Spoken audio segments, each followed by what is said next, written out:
जय गुरुदेव। ओम गम गणपति ने मेरी माताओं के चरण मेरे कोटि कोटि प्रणाम।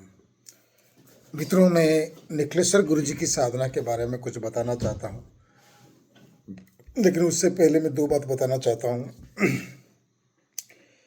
बहुत सारे मुझे फ़ोन करते हैं, गुरु जी हम आप ऑनलाइन में मोबाइल में आप दीक्षा दे सकते हैं क्या।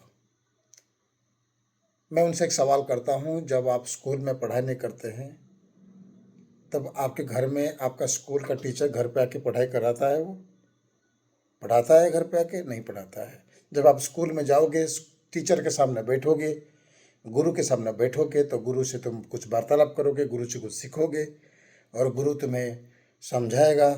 पास में बैठकर तुम्हारे यहाँ पर जो बिंदु है माथे पे बुद्ध अंगुली से तुम्हें शक्तिपात कराएगा। तुम्हारे जो पाप कर्म कुछ है, 7 जन्म कुछ पाप कर्म को मिटाएगा और जिस मंत्र की साधना लेना चाहते हो उस मंत्र की शक्ति तुम्हें ट्रांसफर करेगा। अगर तुम ऑनलाइन में करोगे तो ये सब कैसे हो सकता है? मुमकिन तो है नहीं। और मैं कुछ बोल दूँ तो आप लोग बोलते हैं कि गुरुजी बहुत गुस्सा करते हैं।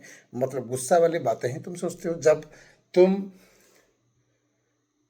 कोई भी भगवान की पूजा करो, गुरु की पूजा करो, किसी की पूजा करो, तुम केला तबेला मत दो। बस यहाँ से दिल से भाव से तुम पूजा करो, भाव से तुम बुलाओ। देखो तुम्हारे पास भगवान दौड़े चले आएंगे। तुम घर पर बैठ के बोलो गुरुजी ऑनलाइन में हमें दीक्षा दे दो, हम नहीं आ पाएंगे। ये कैसा भाव है? ये कैसा प्रेम है? तुम हमारे लिए तो तुम नहीं आओगे, तुम्हारे लिए ही मेरे पास आओगे दीक्षा लेने। और दीक्षा लेने जब नहीं आ सकते हो तो तुम गुरु को क्या मानोगे? गुरु को क्या भावना में तुम रखोगे? अगर मैं बोलूंगा 5 लाख रुपया तुम्हें लेना है तो तुम मर मर के गिर गिर के दौड़ दौड़ के आओगे। तो जो ऑनलाइन में दीक्षा लेने की बात करता है उसको क्या शिष्य कहते हैं? नहीं कहते हैं। वो स्वार्थी होते हैं। जिसके अंदर भाव प्रेम रहता है ना, वो गुरु के पास दौड़ा चला आता है। बोला गुरु जी मैंने ये साधना किया, हुआ नहीं, क्यों नहीं हुआ? आप मुझे समझाओ, अभी मुझे रास्ता दिखाओ, क्योंकि आप गुरु हैं। आपके अलावा मुझे कौन सिखाएगा?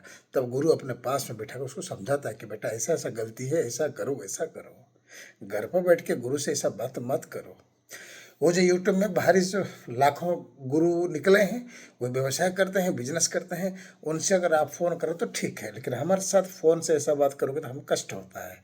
और हमारे मन में ये भावना होता है, जब अगर कोई व्यक्ति या कोई लड़का या कोई भी मनुष्य अगर फ़ोन पे ऑनलाइन में दीक्षा लेना चाहता है तो ये कैसा शिष्य है? ये कैसा शिष्य है? ये तो स्वार्थी है। गुरु के मंत्र जाप करेगा, साधना करेगा, 2 महीना धन पाने के लिए बहुत लोग आते हैं ना, हमें धन चाहिए, नौकरी चाहिए, ये चाहिए वो चाहिए, इसलिए हम दीक्षा की साधना करेंगे। ये भी एक बात है, ठीक है, तुम्हारी इच्छा है, इसके लिए तुम साधना करना चाहते, अच्छी बात है, लेकिन ये सब गुरु के सामने बोला मत करो, हमें कष्ट होता है। क्या हमें पता नहीं है तुम कितने तकलीफ हो? क्या खाते नहीं, पीते नहीं, क्या नहीं, कुछ नहीं, तुम्हारी परिस्थिति क्या है, कैसी है, क्या हमें यह मालूम नहीं रहता है? तो बोलने की क्या जरूरत है? गुरु से कल इतना बोलो, गुरु जी आज से आप हमारे और हम आपके हैं। आप दुख दो तो हम आपके हैं, आप सुख दो तो हम आपके हैं, आप हमें मार डालो तो भी हम आपके हैं, आप हमें जिंदा रखो तो भी हम आपके ही हैं। बस हमें कुछ नहीं चाहिए, आप हमारे साथ रहो। और हम दिल से प्यार करते हैं, मोहब्बत करते हैं। और जब तक जीऊंगा आपका नाम लेते जाऊंगा, जब मरूंगा तो आपके चरणों में ही जाऊंगा। बस हम और कुछ नहीं चाहिए। इतना बोल के भाव में अगर तुम साधना करोगे तो तुम्हें सफलता मिलेगी। कोई लड़की पटाने के लिए साधना करते हैं, कोई बीवी को बचाने की साधना करते हैं, कोई कोर्ट केस बचाने की साधना करते हैं। अरे जब तुम कुछ भाव मत बोलो, तुम्हारा भावना हमें पता है। हम भाव के भूखे हैं, स्वार्थ के भूखे नहीं है। कोई भी समस्या बताने की जरूरत नहीं है, जब गुरु पूछे तब बताना। इसलिए मैं कहता हूं शिष्य वही होता है, गुरु दीक्षा वही ले सकता है, शिष्य वही बन सकता है जिसके अंदर कोई स्वार्थ ना हो, कोई इच्छा ना हो, केवल भक्ति और भाव ही रहे, उसी को कहते हैं शिष्य। चलो मैं तुम्हें गुरु जी की साधना कैसे करना है मैं ये वीडियो में बता दे रहा हूँ, क्योंकि ये शिष्य बढ़ रहे हैं तो मैं उनको फ़ोन पे बता बता के मेरे हार्ट अटैक हो जाता है, हार्ट चोक हो जाएगा। इतना बकबक करो तो हार्ट का अवस्था क्या होगा, हार्ट का हृदय घात हो जाएगा मेरा। इसलिए मैं वीडियो बना देता हूँ।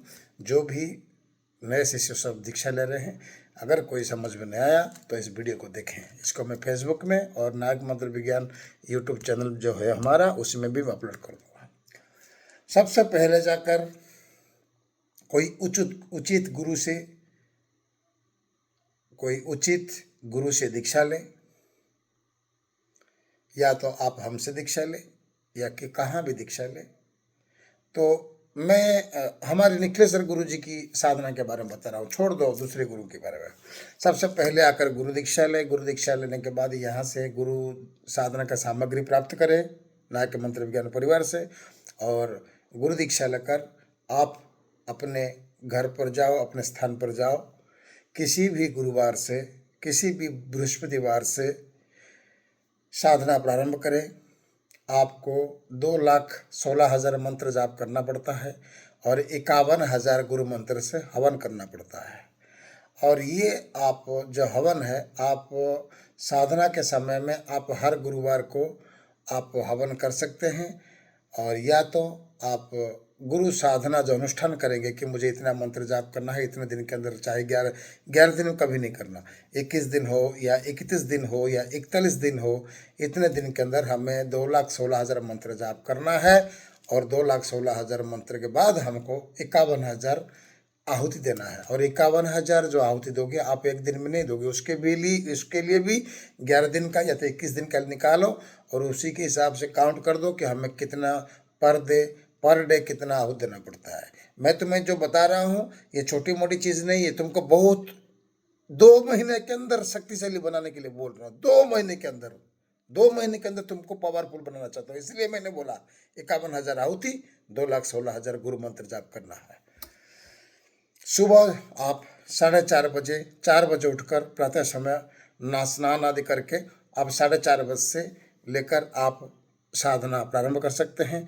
और आप रात्रि में भी अगर समय है तो 6 बजे शुरू कर सकते हैं, या तो रात्रि के 9 बजे के बाद आप साधना शुरू कर सकते हैं, या तो आप सुबह और शाम, अगर शाम, क्योंकि 2,16,000 मंत्र जाप करने के लिए आप कितना दिन का अनुष्ठान ले रहे हैं, 21 दिन या 31 दिन या 41 दिन आप तय करें। और इतना दिन में रोज हमको कितनी माला जाप करें, और जो आप जाप करेंगे रोज उचित समय पर माला जाप करें, उचित समय पर साधना में बैठे, उचित समय पर उठें।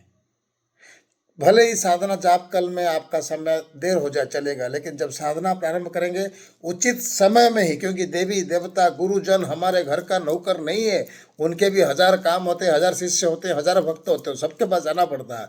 इसलिए साधना जिस टाइम में आपको रोज शुरू करना है, अगर मुझे इतने दिन का अनुष्ठान मुझे सुबह 4 बजे से शुरू करना है तो मुझे 4 बज गया तो बैठ जाना पड़ेगा माला लेकर। अगर मुझे नहीं, आप मेरा एक समय में नहीं हो पा रहा, मुझे 2 समय करना है तो सुबह 4 बजे करिए, और रात्रि में जो समय में करेंगे वही सही समय में आपको साधना में बैठ जाना है। ये हो गया नियम। आप जो अनुष्ठान करेंगे मैं 2 तरह का बताऊंगा आपको, एक साधना और बिना साधना के कैसे किया जाता है।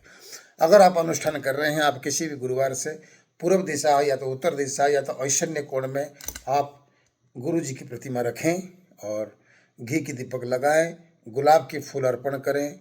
गुलाब के फूल नहीं है तो क्या करें, जो भी फूल मिले करें और क्या करें, और घी की दीपक लगाएं। अनुष्ठान की बात कर रहा हूँ, अनुष्ठान समाप्त होने तक आपके घी की दीपक जलते रहना चाहिए, और आपको स्फटिक की माला से आपको जाप करना है और सफ़ेद धोती पहनना है। और जो महिलाएं हैं, जो हमारी बहनें हैं, माताएं हैं जो दीक्षा लेके साधना कर रहे हैं, उन्हें कोई भी साड़ी चलेगा, कोई बात नहीं है, लेकिन पुरुषों के लिए सफ़ेद धोती हो या तो पीली धोती हो, और सफ़ेद आसन हो या तो पीली आसन हो, स्फटिक की माला हो, गुरु चित्र हो, और आप अनुष्ठान समाप्त होने तक दीपक जलना चाहिए। और गुरु जी को सुबह सबसे पहले गणपति जी को प्रणाम करिएगा, गुरु माता जी को प्रणाम करिएगा, अपने कुल देवी को पूजा करिएगा, और काल भैरव जी को पूजा करना और ओम नमः शिवाय महादेव जी को स्मरण करना, भगवान वासुदेव को स्मरण करना। और उसके बाद संकल्प लेना पहला दिन से कि हे गुरुदेव, सुपारी रखना, चावल रखना, काला तिल रखना, पुष्प रखना और जल रखना। हाथ में रहता तो रहने दो, या तो कोई थाली में प्लेट में पकड़ के उसको ऐसे ढंग के संकल्प लो।